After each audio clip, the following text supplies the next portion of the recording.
we're gonna be looking at the 3 biggest mistakes in the transition zone that I see.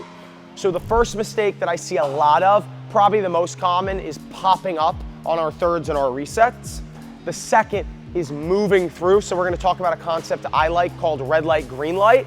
And the third is hitting drops and resets to the wrong location, making it a lot harder for us to get in. If you guys can do better at these 3 things, you will get to net at a higher percentage, which personally I think is the easiest way to level up. You guys probably have a lot of the skills, but if you're not getting to net enough and your opponents are getting to net more than you, you're probably still losing a lot of those games that maybe you think you should be winning. So the first big mistake that we see, which is super common, is popping up. So we get set like always. We're gonna talk about the third shots first. So we get set like always. We bend our legs, and then as the ball comes, whether we wanna slice it or roll it, whatever, we think that as we hit, we can either move through it or add some more spin by kind of going like this. And what ends up happening is our off shoulder, so for me it's left, if you're a lefty, it's your right shoulder, pulls up. So we go here, and then as we hit, we pull back, and like that, and that causes us to make errors, and I'll show you why. You may not know why this is a problem. Here's why it is. So let's say in your head, you line up the shot, right? So for me on my third shot, maybe I'm trying to hit like right here, bottom third of the ball, but not all the way at the bottom, right? So I go in for that roll. I line it up with my eye right there. What my brain is doing is calibrating how to hit that shot. So you line it up and you're probably in the right spot. But then as you go to hit and you lift, your paddle comes up. So instead of hitting on that spot that you had lined up, your contact point shifts up a little bit, which is why what ends up happening is a lot of times we hit it into the net, or we overcompensate and we realize that, swing really hard and hit it way out. So you'll notice when you start pulling up, the thirds get really sporadic. It's not like you're missing in the tape. It's like, oh, why was that one in the bottom of the net? Or why was it 5 feet out, right? Or up here at their shoulder. So this is true on drives and drops. So if we can make this change, setting ourselves and staying. A really easy way that helps me to do this is I lock with my eyes on the spot and I keep looking at that same spot through contact. So as I hit, I'm like this rather than this, where my head and eyes come up. So right now I'm gonna show you guys a few of each. So these first few drops, I'm gonna kind of pull up a little bit and show you what I see a lot of. And then I'll make the adjustment and you'll be able to see.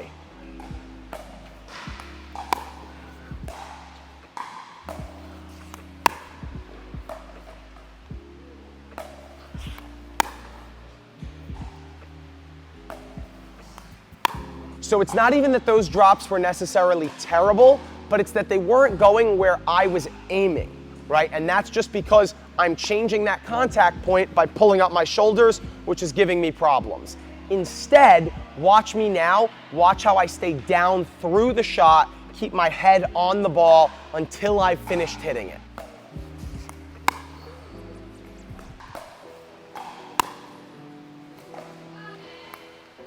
So on those, the shots are actually a little bit different. So you may have seen, Zach changed his feet up for me. So some of them I did hit higher, but I didn't change my height as I'm hitting. That's the difference. So the last couple that I sliced, I got lower on the ball, but that contact point is decided before I hit. What I'm not doing is going, okay, I lined it up and then pulling off, right? If the ball's high, sure, I can be a little higher. If the ball's low, I can get really low. But when I go to hit the ball, I stay in that spot. I don't line it up low and then lift. So you have to decide pre-contact and stay in that location. Thank you guys for continuing to come back and watch. I really appreciate all the support. Seriously, it means the world to me. I'm really enjoying building this community with you guys, and I promise I will keep trying to make the best content I can. And let me know if there's things you like, don't like, or new things you want to see. The next thing we're going to talk about is another big issue I see, which is moving through the shot, not knowing where to stop on resets after the third shot, right? So whether your third is good or bad, what do you do? So today we're gonna talk about a simple rule that I love, that I know has helped a lot of the students that I've taught. That is red light, green light. So sounds super simple, but it is very effective. So the way to think about this is, if you hit a ball, as soon as you hit it and you see how good it is, you decide it's a green light, it's a yellow light, or it's a red light. So a green light ball is usually a ball that's bouncing, or if an opponent's gonna take it, it's literally at their feet. So these balls, we're gonna move until they bounce or until our opponent touches it. That's because it's so low that we know we can't get attacked, right? So if I hit a ball like that, I may be able to get all the way into net or very close. Next is going to be your most common. These are your yellow light balls. So these are balls I would say that are below net height. So they're not bouncing, or maybe your opponents are moving back and letting them bounce, but they're in this range. So these balls we can move in on, because if our opponents take them out of the air, they're not gonna be able to whack them. But we're not gonna be able to get all the way into net. So on these balls, and this is going to be most of your thirds, we are going to stop as the ball is crossing the net plane. So before our opponents are hitting the ball, we need to stop. This is what will keep us from running through that shot. Running through our resets equal pop-ups. When we can stop, it's very easy, much easier at least, for us to hit those resets. So again, on those yellow light balls, stop when the ball crosses the net plane. Now our last type of ball, the red light balls. I actually think these are pretty simple. The ball is above net height. Don't move in at all. Wherever you are either staying, or if you're in the midcourt, and let's say you hit a ball that's a red light, back up a step or two. So pretty much on the green lights, we're only moving in, and we're moving in until the ball bounces. On the yellow lights, we're moving in, or maybe staying, but mostly moving in until the ball crosses the net plane. And on our red lights, we do not move forward. We either stay and hunker down, or we take a step back. If you guys can do this, it will make a huge difference in your transition. Just slowing down our feet and knowing when to move and when to stop make transitioning through the midcourt so much easier.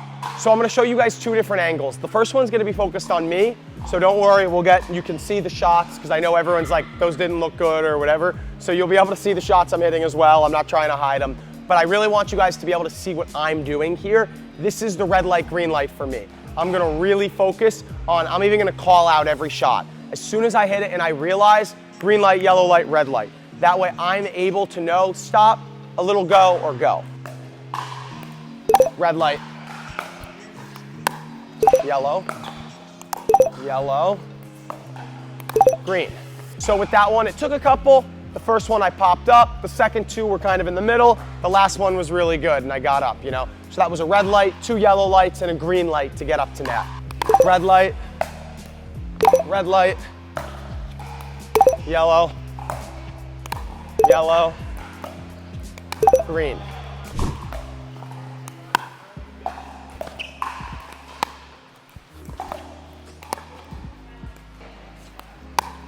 Yellow.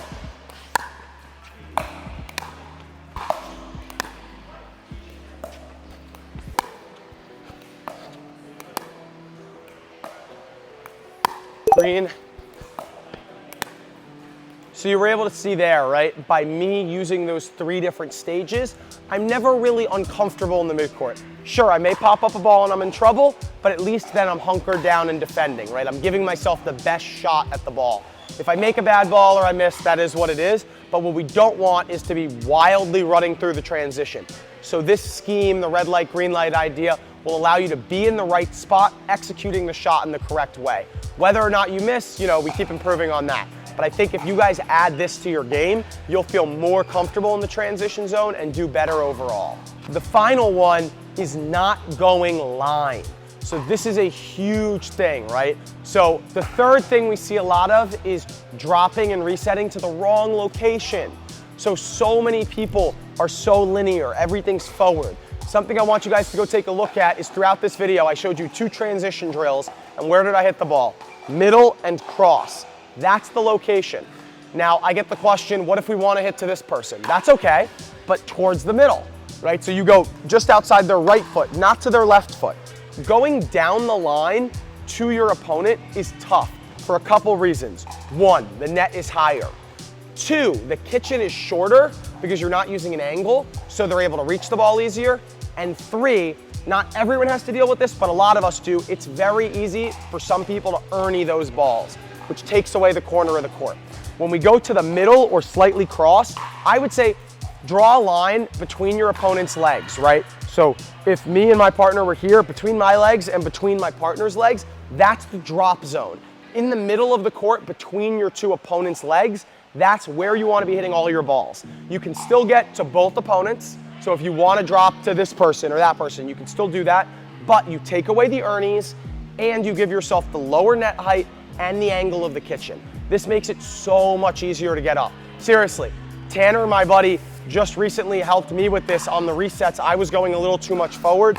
He's such a good resetter, and he was telling me, he's like, dude, I just think you're going too much line or way too hard cross. Because if you go really hard cross, it's a separate issue.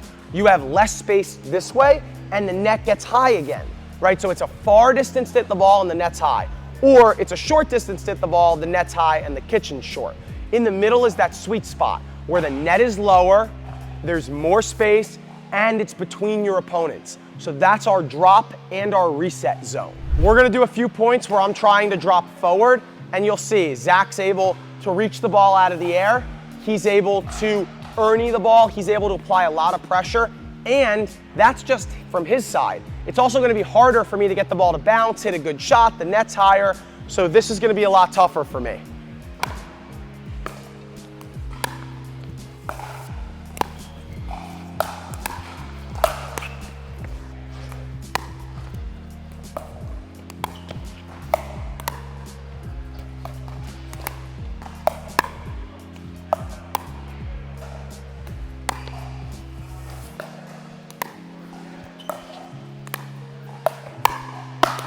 So what I want you guys to notice there is it's not that I can't get in, right? So I'm trying to bring it to you guys straight.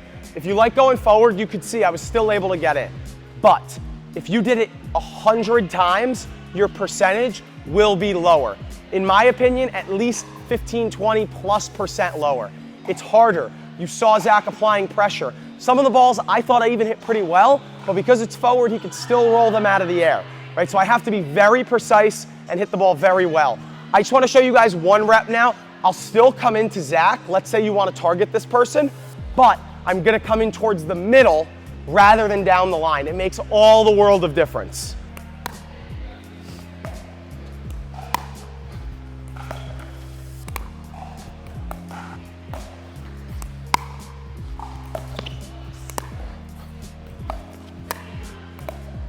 Now this one's going to be your most common. I'm going to target the left foot of Zach because he's a righty, so he's gonna have to hit it with his backhand, and it's cross court, so the net's lower in the middle, and I have more space in the kitchen, which is gonna make it a lot easier for me to get in. So I'm gonna show you guys a few now.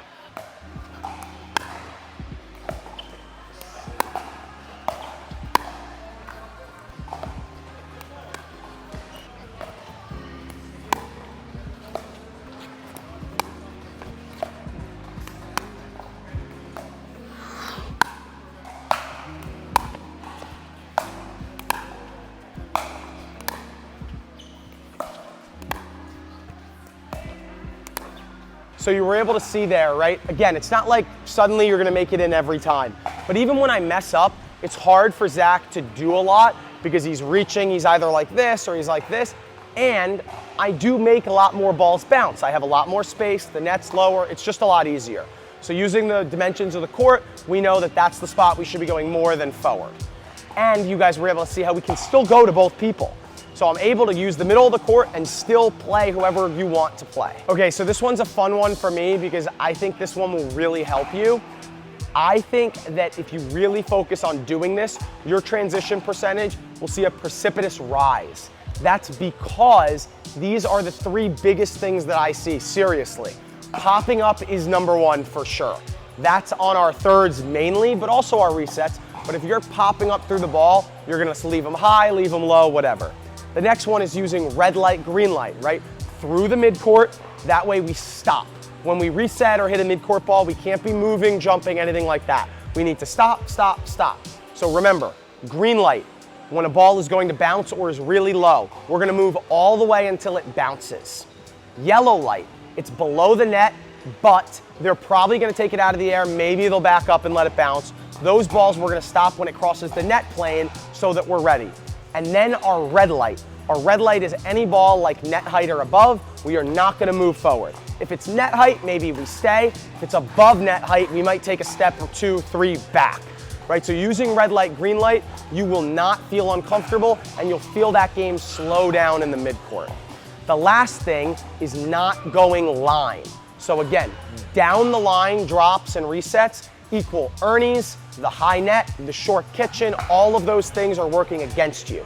Instead, use the middle third, right? So outside third, middle third. Using the middle third of the court, you will be able to get in at a higher percentage. One, you get to use an angle without making it super far, like all the way cross court. Two, the kitchen is longer because you're using an angle rather than straight ahead. And three, the net is 2 full inches lower, which makes a huge difference. All those balls that clip the tape on the outsides don't clip the tape in the middle. Thank you for coming back and watching. I really appreciate all the support. Please leave a like, a comment, and subscribe.